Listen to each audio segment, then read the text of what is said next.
¿Pasa? No, debería ser. O teclado nomás. No está pasando, teclado. Teclado nomás. Solo como puntero, así es. No hay problema. Ok. Damos pase a nuestro siguiente ponente. Me parece que por algún motivo se cortó. El profesor Américo Hidalgo Gómez es una de las referencias en derecho a los seguros en el Perú. Ha sido también uno de los importantes agentes de la realización de este presente congreso. Igualmente es catedrático en una de las principales universidades del Perú, como es la Universidad de Lima. Y damos pase a su ponencia. Estimado Américo, todo tuyo, el público. Muy buenas noches.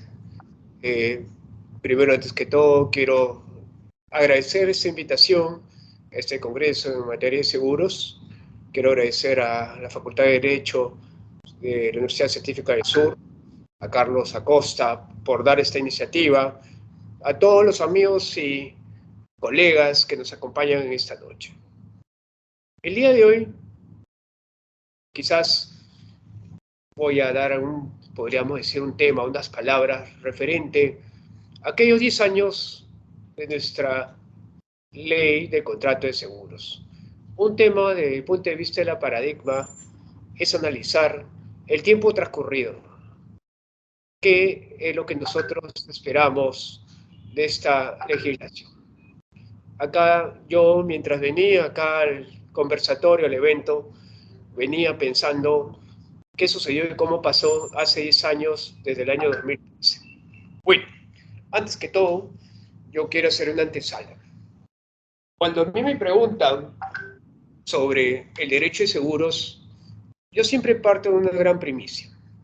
El derecho de seguros, podríamos decir, es una ciencia, una institución que nace como la necesidad del hombre. La necesidad del hombre, propiamente dicho, de transmitir el riesgo. No aparece hace 100 años, no aparece hace 200. Aparece desde el inicio de que el hombre se vuelve un comerciante. La necesidad de transferir el riesgo, mercaderías, la compra, tal cual. Por eso ustedes saben que el primer contrato de seguros que se encuentra está desde el punto de vista de la antigüedad del contrato de la dureza. De ahí hasta los romanos tenían el sistema colectivo de seguros. La póliza de responsabilidad civil aparece en Francia, casi a mediados del siglo XI. ¿Y cuándo aparece la póliza de incendios? Cuando se incendia Londres. Como consecuencia de ello aparece la necesidad, propiamente dicho, de configurar ciertos riesgos para que sean asumidos por esa compañía de seguros. El seguro no es más que una transmisión de riesgos, señores. Es un tema importante. Nosotros podríamos decir que nuestros vestigios en el sistema de seguros peruanos nace a través del Código de Comercio. Nuestro anhelado Código de Comercio, que todos nosotros sabemos que es desde 1904. Este Código de Comercio, aunque ustedes no lo crean, tiene los grandes vestigios de la Ley Comercial Española de 1884. Tanto es así, quien ha tenido la dicha de estudiar el Código de Comercio se habrá hablado en ese sistema hasta de los corsarios, de los piratas. Por una manera de que ahora son los contrabandistas del robo de la mercadería que era materia de seguros. Sí, es sorprendente. ¿Y por qué les digo eso? El Código de Comercio, podríamos decir inicios de 1900, tuvo su vigencia por casi 100 años. Es decir, pónganse a pensar, la ley de seguros es del 2013, el Código de Comercio es de 1904. Entonces, el sistema peruano, propiamente dicho, tenía un sistema de regulación en seguros a través del Código de Comercio. Mírenlo así, sacando cuentas, yo tuve la oportunidad de iniciar en el sistema de seguros en el año 2000, hace casi 25 años. Cuando yo, propiamente dicho, empecé a revisar material de seguros desde el punto de vista del derecho, me enteré que propiamente dicho las compañías de seguros seguían usando el paradigma del Código de Comercio. Y ustedes dirán, ¿y cómo se fue formulando el sistema de regulación? Mírenlo tal cual. En el año 92 apareció el decreto legislativo 672, que fue reemplazado por el decreto legislativo 770, que es más, es el actual sistema 26702 que lo han estado nombrando, la ley de bancas y el sistema financiero. Es decir, recién el sistema financiero empezó a ver los sistemas de seguro a partir del año 92.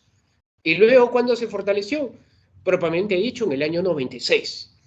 Si ustedes van y revisan la 26702, está el capítulo de la ley de seguros. Propiamente dicho, de ahí nace una institución. Es decir, si nosotros 20 años atrás, 25 años atrás, teníamos un sistema de seguros regulados por el Código de Comercio, una ley del sistema financiero y propiamente dicho, esos vacíos legales, propiamente dicho, de la regulación en materia de seguros, se empezó a implementar, propiamente dicho, la superintendencia, a partir, propiamente dicho, de los 90. Porque pónganse a pensar, la ley es del 96. Propiamente dicho, los paradigmas, la resolución de la superintendencia en materia de seguros aparecen recién a partir del año 2000. Yo he escuchado ahorita, por ejemplo, el deber de sustentar un siniestro antes de rechazar. Ustedes no van a creer que cuál fue la primera directriz para el sustento de siniestro fue en el año 2004. Es decir, ahí se sacó recién la primera resolución de superintendencia donde obligaba a las compañías de seguro, propiamente dicho, a sustentar un siniestro. En el año 2007-2008 aparece, propiamente dicho, el reglamento de pago de primas. Acuérdense que nosotros teníamos un gran vestigio de la suspensión automática, que fue también materia de cambios a partir del 2013. En el 2009-2010 simplemente el sistema de comercialización de seguros. ¿Qué sucede? Ustedes dirán, pero ¿y cómo era posible que seguíamos con el Código de Comercio, seguíamos con la 26702 con casi hace 15 años y teníamos resolución de superintendencia que trataba justamente, podríamos decir, de suplir las falencias del sistema regulador en materia de seguros? Aparece tal cual el Código de Consumidor en el año 2010, que es el primero en abatir y propiamente dicho, anteriormente generó principios de protección al asegurado. Tanto eso sí que hay un régimen muy corto, pero está ahí, en el Código de Consumidor, artículos 69, 70, 72, 73, sobre el seguro de salud. Es decir, el Código de Consumidor regulando seguros de salud. Póngase a pensar. ¿Qué sucede?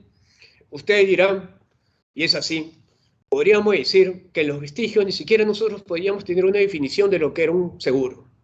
Nosotros teníamos que recurrir a la definición del Banco Santander de España para determinar qué era un seguro. Porque obviamente nuestro Código de Comercio tiene los vestigios de la ley española. Miren de esa manera. ¿Qué sucede frente a aquellos reclamos que se presentaron ante Indecopi? Obviamente se pone en tapete en el Congreso un proyecto de ley de contrato de seguros. El tema es así. Se aprueba en aproximadamente el 20 de noviembre del año 2012. Pero esta ley es una ley, como nosotros sabemos los abogados, heteroaplicativa, sujeta a reglamentos. Y los reglamentos iban a ser, propiamente dicho, regulados y establecidos por la superintendencia de ahí a 6 meses. Es decir, el ingreso formal de nuestra ley con sus reglamentos se dio en un paradigma de un 26 de mayo de 2013, si lo ven de esa manera. ¿Qué sucede? Acá una revolución, señores.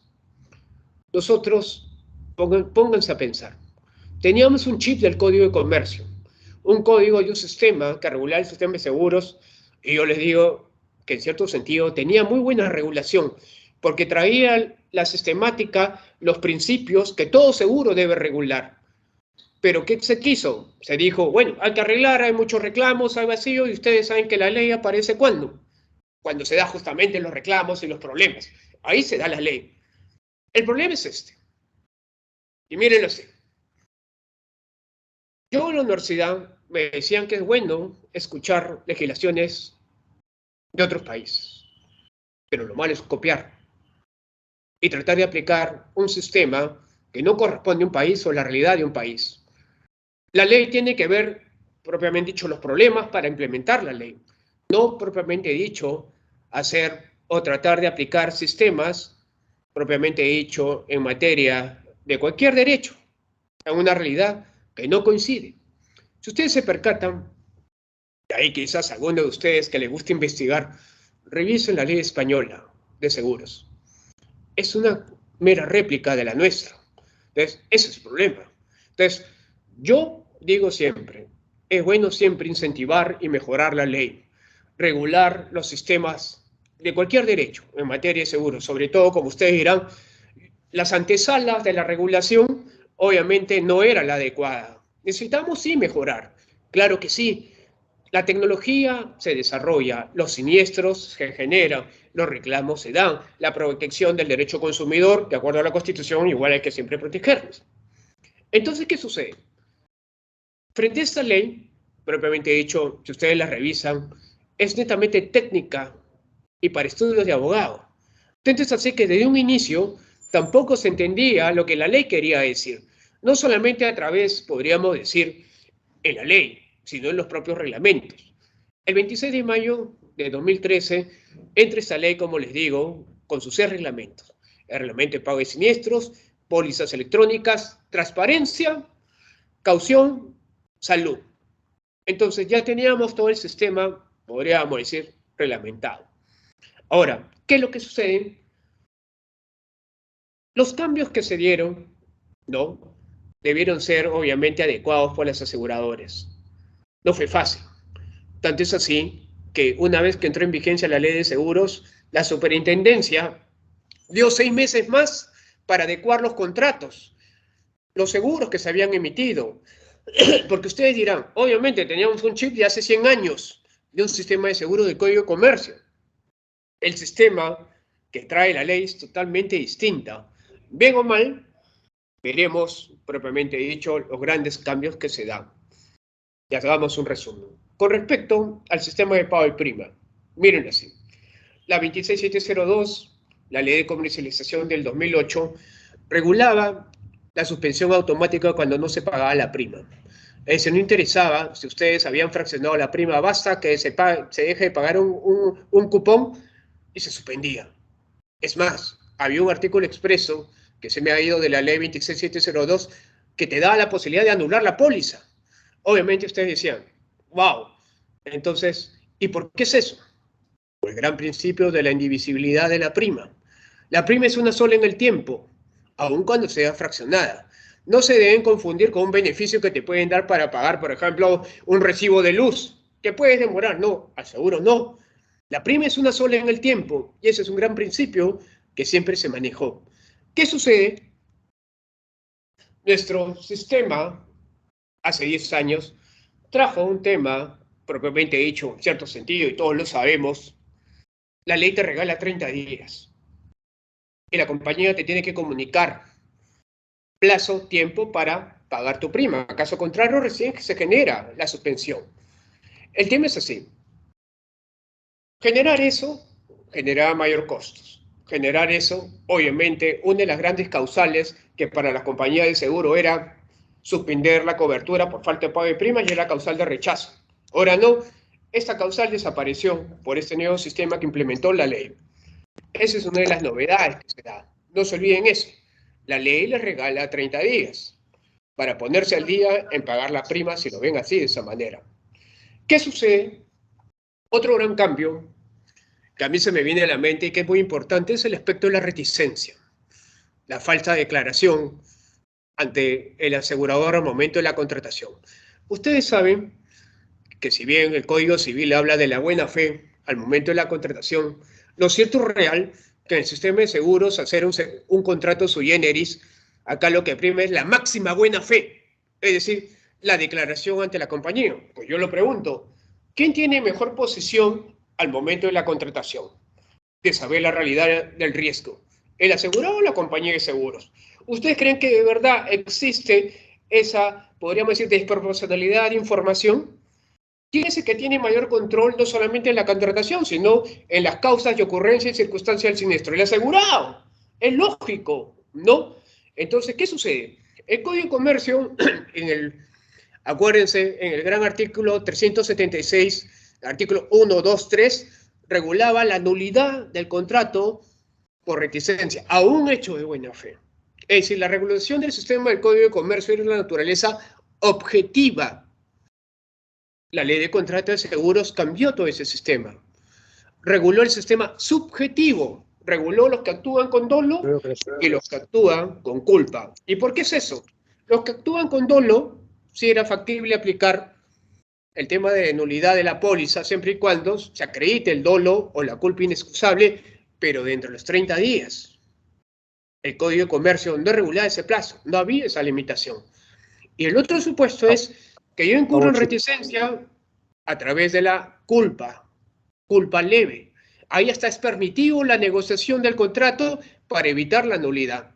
Es decir, es un sistema totalmente distinto. Yo, humilde opinión, ¿no?, es el hecho que el sistema del Código de Comercio tenía mayor prerrogativas para la tratación de la reticencia y de la declaración inexacta, que es un tema sumamente importante. Ahora, ¿qué sucede? ¿Y qué pasó? Otro tema importante, y acá se me viene a la mente, es el tema de la regulación del pago de siniestros. Nosotros sabemos que desde el año 96, el famoso artículo 332 de la ley 26702 regulaba expresamente el sistema de liquidación de siniestros, tanto con intervención del ajustador, sin intervención del ajustador. ¿Qué vino acá? Los grandes cambios que trajo la ley. La implementación, por ejemplo, de la limitación de pedir información adicional, que son los 20 días, por ejemplo. Y la reglamentación, que hace poco no voy a reiterar, que habló nuestro amigo Carlos Ver, sobre el sistema del nombramiento de propiamente dicho el ajustador siniestro. ¿Por qué? Porque se entendía que cuando ocurrió un siniestro y se nombraba un ajustador, el ajustador trabajaba para la compañía. Y si se rechazaba el siniestro, el asegurado pensaba, no, el ajustador trabaja para la compañía y por eso me está rechazando el siniestro. Por eso es que se cambió esa implementación de la elección al momento de la ocurrencia, que sea el asegurado el que tenga la posibilidad que con la terna elija al ajustador. Ese es uno de los grandes problemas. Ahora, el amigo Carlos Ver también nos habló de la póliza de responsabilidad civil. Sí, claro, se implementó eso. ¿Por qué? Porque si ustedes se dan cuenta, y eso sí no está regulado en el artículo 332, era que la ley y el reglamento de pago de siniestros genera que, frente a la negligencia de que al ajustador se le vence el plazo, que son los 20 días computados de que se completa la información, genera un siniestro consentido y que la compañía tenga que pagar. Esa negligencia era evidente porque por los actos del ajustador la compañía se consentía un siniestro y como tal se tenía que pagar. Ese es un tema importante que conversaron hace un momento. Entonces, mírenlo así, pónganse. El sistema de pago y reglamento de siniestros cambió también. Para mejor, sí. Pero un tema importante, chicos, anoten. Antes, la comunicación de rechazo de siniestro era directamente al corredor de seguros. La ley hace 10 años dice no. El rechazo de un siniestro tiene que ir directamente al asegurado con copia al corredor. Es decir, mayor importancia le da énfasis al tema de la comunicación acá hace 10 años. ¿Qué sucede? Un tema interesante. La ley trae ciertos implementos, por ejemplo, en los seguros de vida. Trae una regulación que anteriormente no se encontraba, que no estaba dentro de un propio nicho. En algo sí el Código de Comercio había regulado lo que es el seguro de vida, pero con mayor implicancia lo trae la ley. Es un tema importante. Pero otro tema interesante y que hace un gran cambio a partir del artículo 128 de la Ley de Seguros es sobre el sistema de salud. ¿Por qué? El problema del sistema de salud, ¿no?, hace, podríamos decir, 2008, hace 20 años, tenía un problema de regulación, porque propiamente dicho, ni la preexistencia ni la continuidad de las enfermedades estaba regulado. El primer paradigma, ustedes saben, cuando se regula el 2008, la ley de la CPS, la ley universal, que es del 2009, crean el sistema de regulación de las CPS. Y ahí en un primer momento se determina y se detalla qué cosa.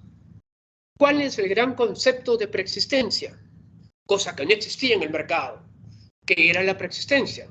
Porque obviamente nadie sabía que era preexistente un siniestro y todo era rechazado en base a la preexistencia porque se ataban netamente a la falsa declaración que hablaba del Código de Comercio. Entonces se dio la primera noción, declaración médica y que el asegurado tenga conocimiento. Esa es la primera noción. Luego se implementa la Ley de Seguros en 2013 y se agrega un parrafito más, que el asegurado no solamente tenga conocimiento, sino que haya sido una enfermedad que no haya sido resuelta o absuelta antes de la contratación. Ya hay 3 definiciones. ¿Qué sucede? Ahí se implementa y se cierra el tema de la preexistencia de las enfermedades. El problema es el tema propiamente dicho de la continuidad. ¿Y por qué les digo eso? El sistema de seguros acá en Perú tiene una gran diferencia.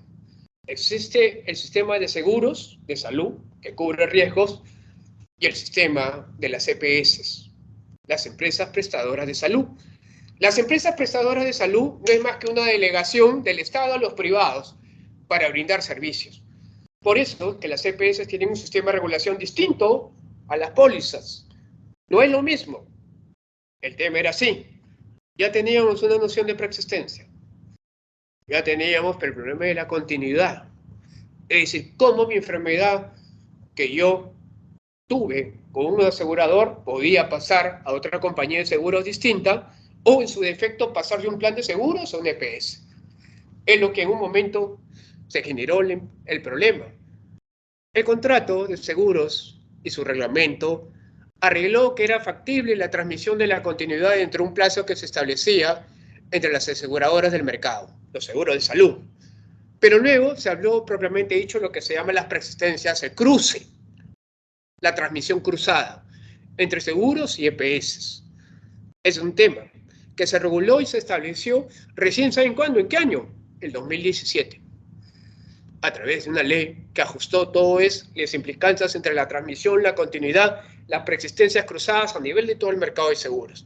Si lo ven así. Y eso es importante. Y yo le voy a decir el por qué. ¿Por qué el impacto y los cambios del sistema de regulación en el tema de salud acá en Perú? Y le voy a decir así. A ver,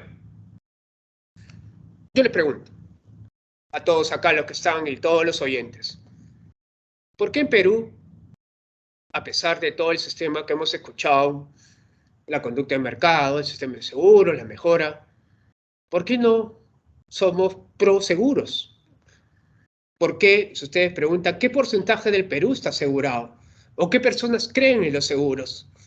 Si ustedes le preguntan a alguien, ahorita, a cualquiera, le diremos, ¿tú tienes el póliza de responsabilidad civil siendo abogado? No, no lo tengo, deberías tenerlo. Si eres profesional, deberías tenerlo. ¿Tienes seguro de salud? ¿Tienes seguro de accidentes personales? ¿Tienes seguro de casa? ¿Tienes seguro de carro? ¿Tienes seguro de SOAT? Entonces ustedes dirán, ¿por qué no contratan? Porque nosotros siempre pensamos dos cosas. ¿El seguro es caro o el seguro nunca te paga? Ese es el tema. Entonces, porque si ustedes van, por ejemplo, un poco más a los United nomás, todo está asegurado. Todo está, hasta el pelo está asegurado. Entonces, ¿por qué? Porque ellos sí creen en el sistema de seguros, que hay seguros obligatorios más que acá en Perú. Hay un tema muy importante. Y acá creo que más allá de la regulación de hace 10 años de la ley de seguros y más allá de la aparición de la inteligencia artificial, ¿no? Que un robot puede liquidar un siniestro, ¿correcto? Pues un robot te puede dar tu seguro. Claro, porque ustedes pueden ahorita por acá el celular contratar tu SOA, tu póliza, pero el robot no va a ir al lugar del evento del siniestro y no van a liquidar. Claro, que dice que en Francia no, sí, se puede de acuerdo al paradigma de siniestros, de autos, sí se puede determinar el valor, de acuerdo a las fotos, tal. Bueno, es un tema, no estamos hablando de inteligencia artificial en eso, sino estamos hablando de los desafíos de lo que nosotros buscamos a través de esta ley y el sistema de regulación. ¿Qué es lo que pasa? Nosotros partimos de una primicia. Para nosotros creer en un derecho, que es el derecho de seguros, tenemos ¿qué cosa? Pensar en nuestra certeza jurídica. ¿Y cuáles quiero yo? Yo les pregunto, ¿qué es lo que uno busca? ¿Cuándo uno quiere a su compañía de seguros? Al momento del siniestro, no al momento de la contratación. Es decir, ustedes quieren saber cómo y cuándo la compañía va a estar con ustedes cuando ocurra un siniestro. O en la peor situación, cómo la compañía de seguros se van a comportar frente a una negativa de un siniestro. ¿Y quiénes van a resolver su caso? A ver, nosotros, a nivel de Perú, como mercado solucionador de controversias, tenemos hasta 4 énfasis.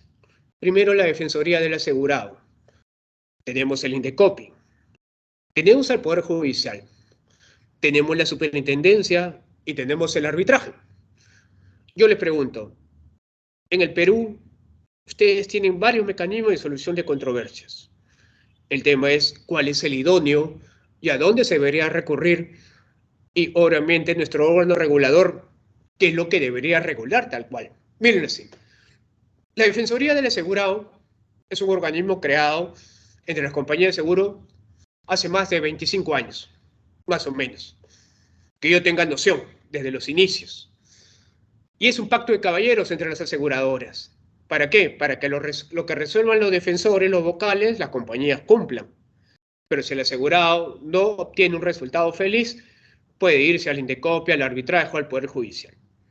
Entonces, yo creo que uno de los llamados para resolver las controversias en materia de seguros y que dé certeza y confianza y genere esa mayor credibilidad en el ámbito del seguro es primero la Defensoría del Asegurado, porque efectivamente son personas que son capacitadas sin conocimiento de seguros.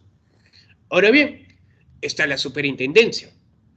Pero en la práctica, miren, yo he tenido la oportunidad de estar en una compañía de seguros casi 15 años, en una división legal. 15 años. Y sigo litigando en temas de seguro. Yo le diría, no muchos creen mucho en ir a la superintendencia. ¿A todo dónde van? ¿A la Defensoría o se van al Indecopi? El tema es así. Yo creo que más bien deberían ir primero a la Defensoría y también a la superintendencia, que son los organismos especializados en materia de seguros. Y ahora ustedes dirán, el Indecopi. Ahí hay un problema. Y mírenlo así. Dice en un principio, y hablan, es zapatero a tu zapato. ¿Correcto? Entonces, todas las denuncias de seguros terminan en Indecopi. El problema es que el Indecopi no es un organismo especializado en seguros. Y sobre todo, el Indecopi está ventilado para ver lo que es la idoneidad, la protección del asegurador, no para ver la ejecución de un contrato. Para ver la ejecución de un contrato está el Poder Judicial y está el arbitraje, partiendo de esa primacía. ¿Y por qué les digo eso? Hace poco, hace 2 meses, estaba en la Defensoría y de repente hay una denuncia donde me piden pagar la cobertura de un SOAT porque hay un choque entre 2 unidades.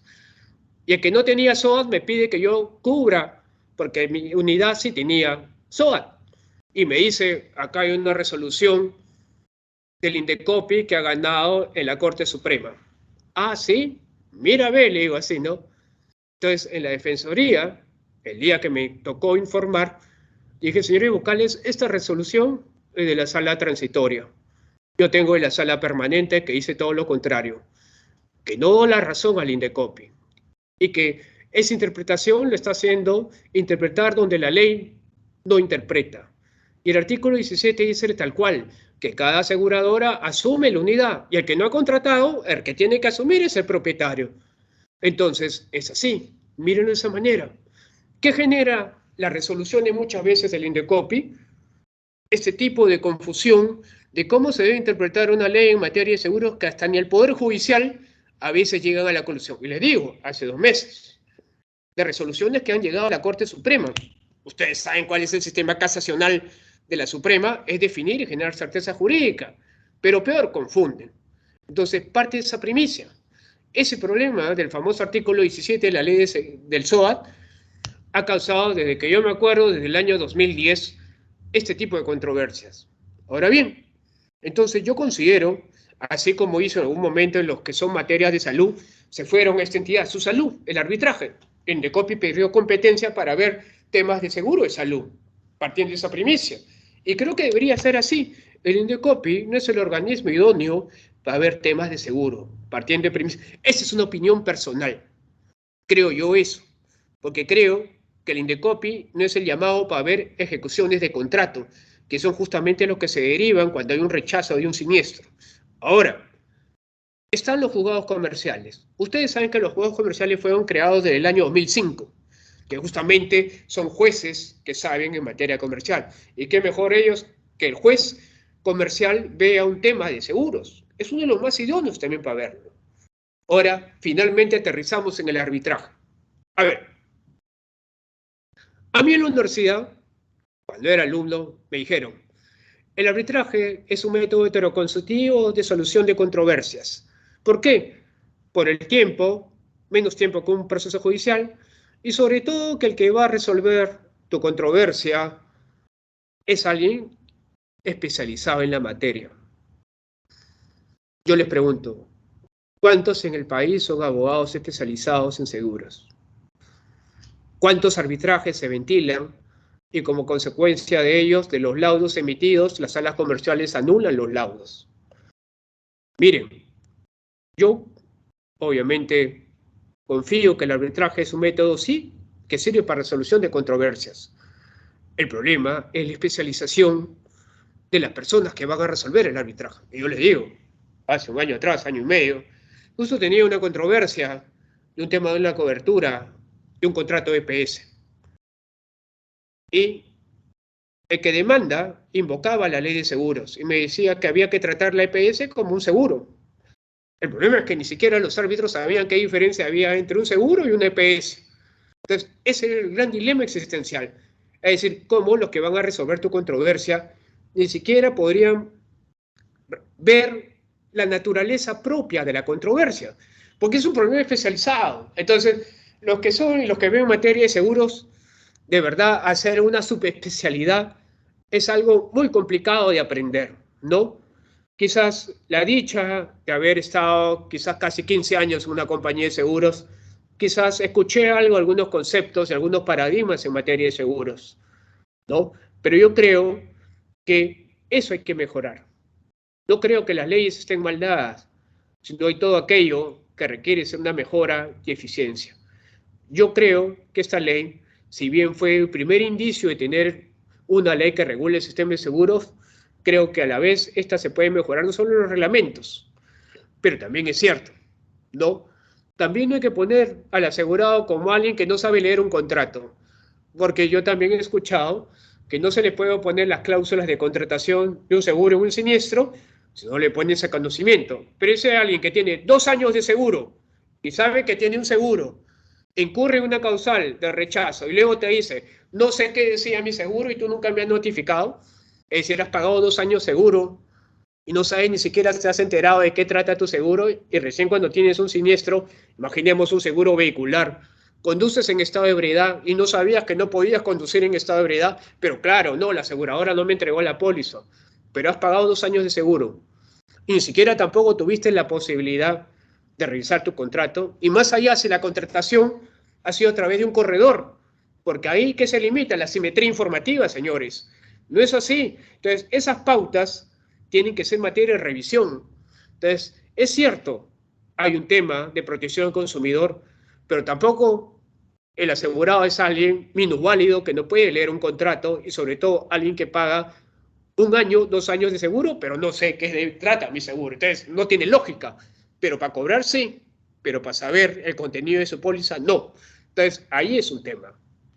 Miren, podríamos seguir hablando de temas de seguro toda la noche, pero hay que respetar la hora del siguiente ponente y yo lo que les pido es muy agradecido por escuchar esta catarsis en materia de seguros, esta regulación, los desafíos que puede tener la ley y las mejoras que se pueden dar. Muchas gracias, espero que les haya gustado estos análisis, estos temas que hemos conversado, señores. Gracias a ustedes y en cualquier otra oportunidad estaré con ustedes y cualquier duda estoy ahí. Muchas gracias, hasta luego. Gracias por esa invitación.